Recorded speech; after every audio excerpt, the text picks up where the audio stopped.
Good afternoon, my Real News Media TV family. Welcome back to the channel for another news update. And in the news this afternoon, Indicom seeking witnesses and the footage as it probes assault and robbery of businessman in Graham Heights.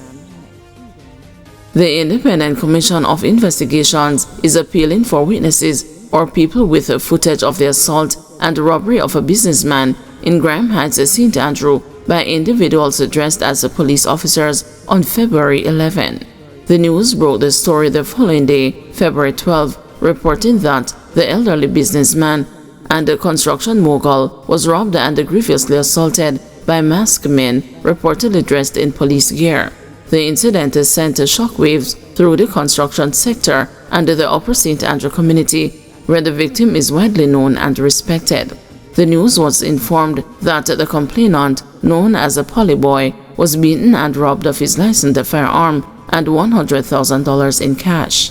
Acting Superintendent Randy Sweeney, head of the St. Andrew North Police Division, confirmed the incident and stated that an investigation is underway, including inquiries into the reported use of police paraphernalia. The report is that men were dressed in police vests. The investigation is also ongoing in that regard.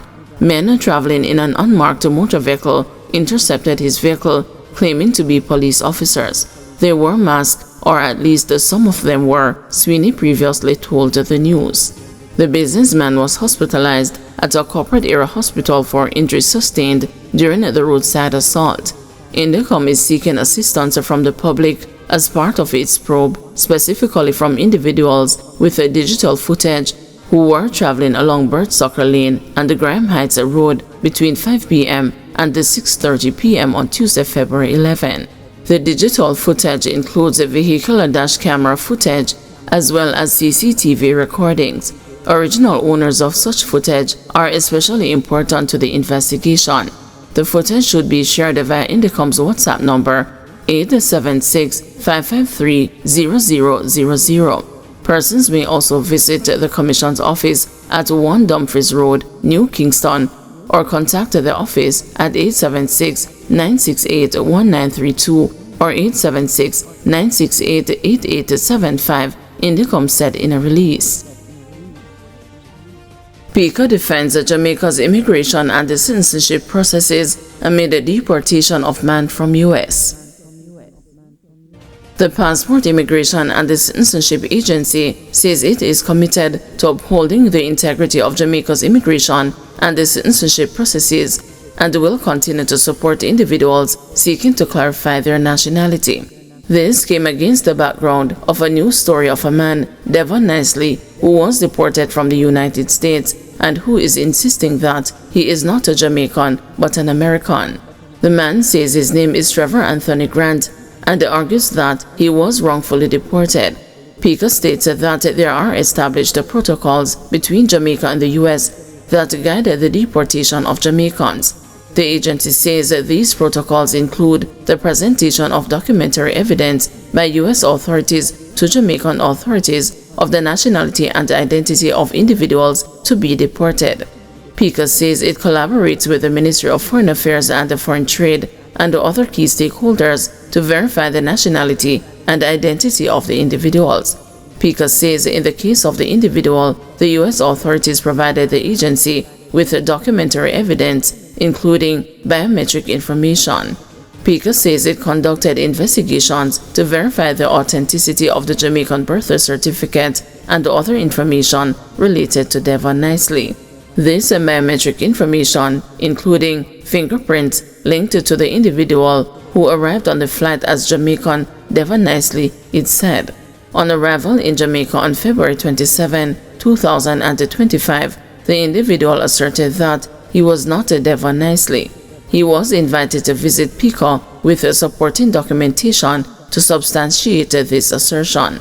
On February 28, 2025, he communicated with PICA's investigation and the surveillance unit and indicated that he would visit the office on Monday, March 3, 2025 with the necessary documents. The news has not ascertained if the person in question visited PICA.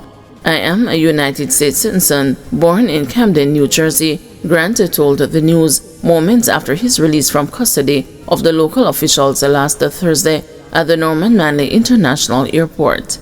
He said he was wrongfully deported here against his objections and alleged that he has no ties to Jamaica.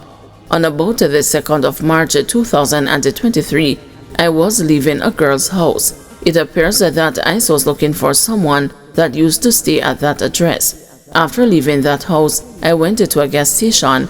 ICE pulled up on me and asked if I know Mr. Nicely.